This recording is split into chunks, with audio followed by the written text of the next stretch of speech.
Jessica was a freshman at Oakwood University, a prestigious college nestled in the hills of a small town. She had always heard that the old campus library, which had been shut down for years, was haunted. Her friends used to joke about it, but she never paid much attention.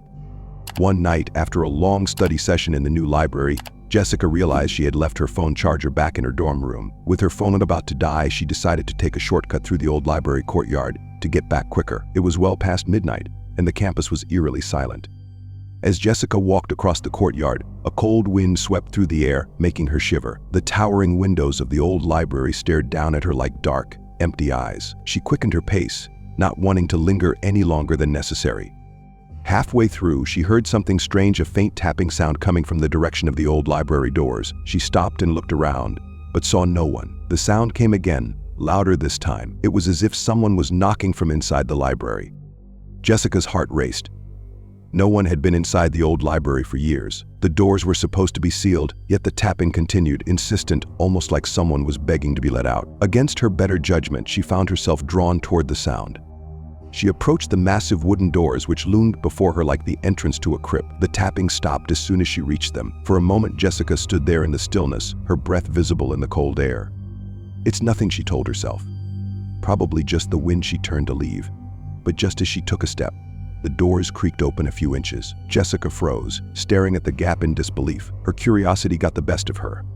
She slowly pushed the door open further, revealing the dark, musty interior of the library. The smell of dust and decay filled the air. Jessica took a deep breath and stepped inside, her flashlight barely cutting through the oppressive darkness.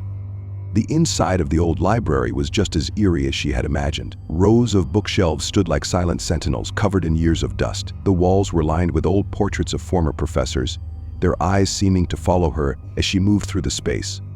Jessica's footsteps echoed unnaturally loud in the silence. She was about to turn back when she heard it again, the tapping sound, now coming from deeper within the library. It seemed to be coming from the basement. Jessica hesitated. Every instinct told her to leave, but something compelled her to continue. She made her way down the narrow staircase to the basement, each step creaking under her weight. At the bottom, she found herself in a long, dimly lit hallway. The tapping was louder now, coming from behind a door at the far end of the hall. Jessica's hands trembled as she approached the door, her heart pounding in her chest.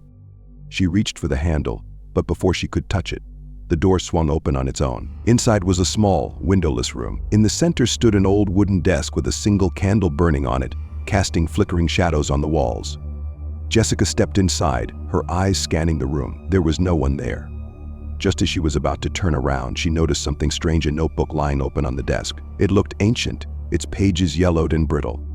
Against her better judgment, Jessica picked up the notebook and flipped through the pages. The writing inside was nearly illegible, scrawled in a hurried, frantic hand. Most of it didn't make sense, but one phrase repeated over and over again, "Let me out." Suddenly, the door behind her slammed shut with a deafening bang. Jessica spun around, her heart leaping into her throat. The candle flickered wildly, casting eerie shadows across the room. She rushed to the door and tried to open it, but it wouldn't budge. Panic set in. She pounded on the door, calling for help, but her voice seemed to be swallowed by the oppressive darkness. The tapping sound returned, now coming from all around her, as if the walls themselves were alive. Jessica backed away from the door, her mind racing. She had to find a way out. That's when she noticed something even more unsettling: the portraits on the walls. The ones from upstairs were now here in the basement, their eyes watching her every move. "This isn't happening," Jessica whispered to herself, but it was. The tapping grew louder, more insistent, like something was trying to break free. Desperation clawed at her chest as she searched for an escape, but there was none. Just as she was about to give up, the tapping stopped. The room fell deathly silent. Jessica stood frozen, afraid to move. Then, from the corner of the room, a voice, soft, whispering, almost pleading, "Help me." Jessica turned toward the sound, her flashlight trembling in her hand. There, in the shadows, she saw a figure hunched in the corner, its face obscured by darkness. She took a step closer, her breath catching in her throat. "Please, help me," the voice said again, more desperate this time. Jessica hesitated for only a second before reaching out, but as her hand neared the figure, its face suddenly snapped into view, pale, gaunt, and hollow, with eyes that gleamed with malevolent hunger. Jessica screamed and stumbled backward, dropping her flashlight. The room was plunged into darkness. She fumbled for the door, her fingers trembling as she finally managed to pull it open. She didn't stop running until she was back in her dorm room, slamming the door behind her. The next morning, Jessica tried to convince herself that it had all been a nightmare, but when she checked her phone, there was a new notification and unread message. It was a photo of her, standing in the basement of the old library, taken from the shadows. Brian had always been fascinated by the supernatural. A junior at Redwood College, he spent most of his free time reading ghost stories and watching paranormal documentaries. His friends used to make fun of him for it, but he didn't care. He loved the thrill of the unknown. One evening, Brian was in the dorm room alone. His roommate, Mark, had gone home for the weekend, leaving Brian with the entire room to himself. As the night wore on, Brian decided to start watching a documentary about haunted places. The campus library, a famous hotspot for paranormal activity, was featured. The documentary mentioned that there had been multiple disappearances over the years in the library. No one ever figured out what happened to the missing students. Brian, of course, was intrigued. He'd heard these stories before, but seeing it in the documentary made it feel more real. Just then, Brian's phone buzzed. He picked it up to see a message from an unknown number. It simply read, "Go to the library. There's something you need to see." Brian's heart skipped a beat. It had to be a joke, right? Curious but cautious, Brian typed back, "Who is this?" He waited, but there was no reply. Something told him that he shouldn't ignore the message. Against his better judgment, Brian grabbed his jacket and headed out. The campus was quiet, most students already asleep or partying off campus. As Brian walked toward the library, the air around him grew colder, and an unnatural silence hung in the air. Brian hesitated at the entrance to the library. He had been inside countless times during the day, but at night the place seemed different, more sinister. He almost turned back, but then his phone buzzed again. The message was the same: "Go to the library." Brian took a deep breath and pushed the doors open. The inside of the library was dimly lit, with only a few lamps casting long shadows across the room. As he walked through the aisles of books, Brian felt a strange sensation, like he was being watched. He glanced around but saw no one. The library was completely empty. He made his way toward the back of the library, where the older books were kept. The air felt heavier here, colder. Brian's footsteps echoed unnaturally loud in the stillness.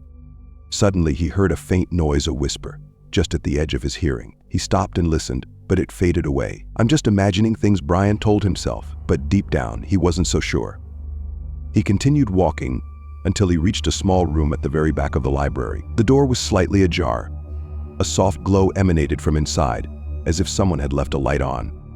"Hello," Brian called out, but there was no answer. His curiosity getting the better of him, he pushed the door open and stepped inside. The room was small and cluttered, filled with old books and papers. In the center of the room was a desk, and on it, a single book lay open. Brian stepped closer, noticing that the pages were filled with strange symbols and writing. He couldn't make sense of it. Just as he was about to leave, his phone buzzed again. This time, the message said, "Look closer." Brian's stomach twisted. Who was sending these messages? And how did they know what he was doing? He glanced around the room, but there was no one there. Slowly, Brian leaned in to examine the book. As his fingers brushed the page, a cold wind swept through the room, slamming the door shut behind him. Panic surged through Brian as he rushed to the door, pulling at the handle, but it wouldn't budge. The room felt like it was closing in on him, the walls growing closer. And then, he heard the whispering again, louder this time, coming from behind him.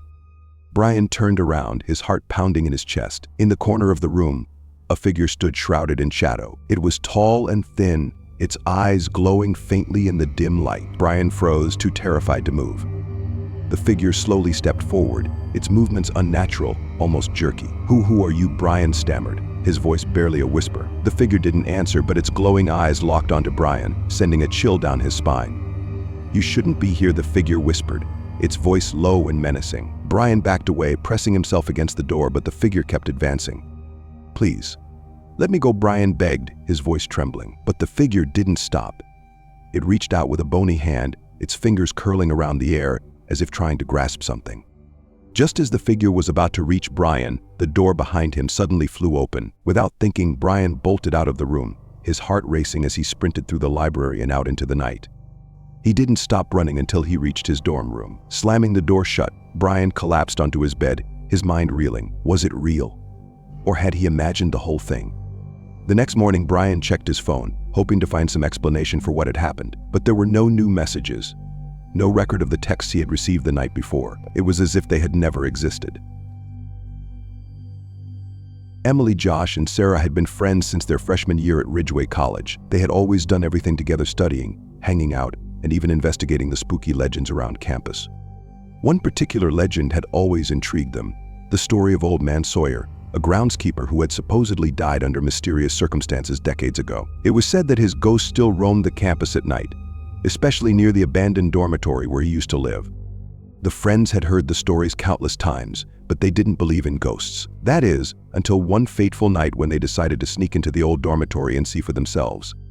It was a typical Friday night, and the campus was buzzing with activity. But instead of joining the usual parties, Emily, Josh, and Sarah found themselves standing in front of the abandoned building, flashlights in hand.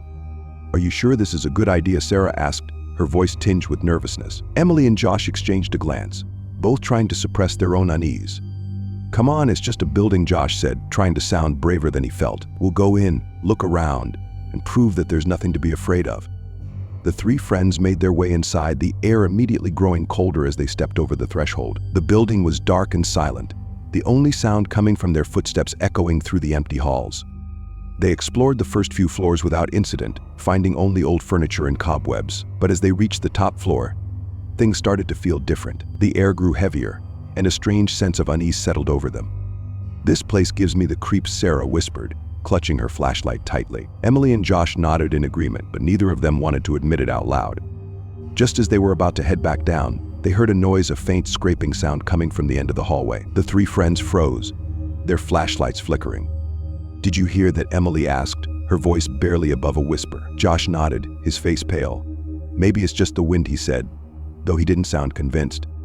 The scraping sound grew louder, more insistent. It was coming from one of the doors at the far end of the hall. Without thinking, Josh started walking toward it, Emily and Sarah following close behind.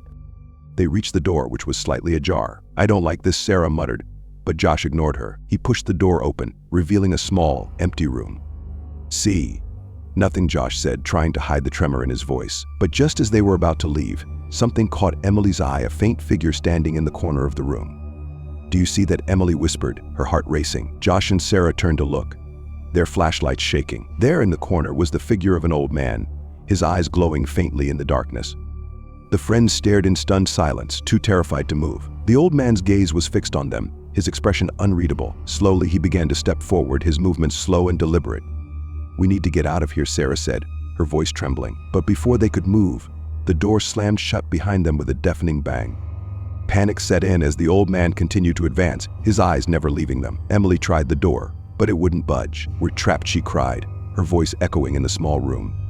The old man stopped just a few feet away from them, his face twisted into a grimace. "Leave," he whispered, his voice low and menacing. "This is my home." Without thinking, Josh lunged at the door, throwing his weight against it. The door finally gave way and the three friends stumbled out into the hallway, their hearts racing. They didn't stop running until they were back outside, gasping for breath. "What the hell was that?" Josh panted, his face pale with fear. "I don't know, but I'm never going back in there," Sarah said, her voice shaking. The three friends hurried back to their dorms, too terrified to speak. That night, none of them slept, their minds haunted by the image of the old man and his glowing eyes. The next morning, they tried to convince themselves that it had all been a bad dream, but when they checked their phones, each of them had received the same message: "You were warned."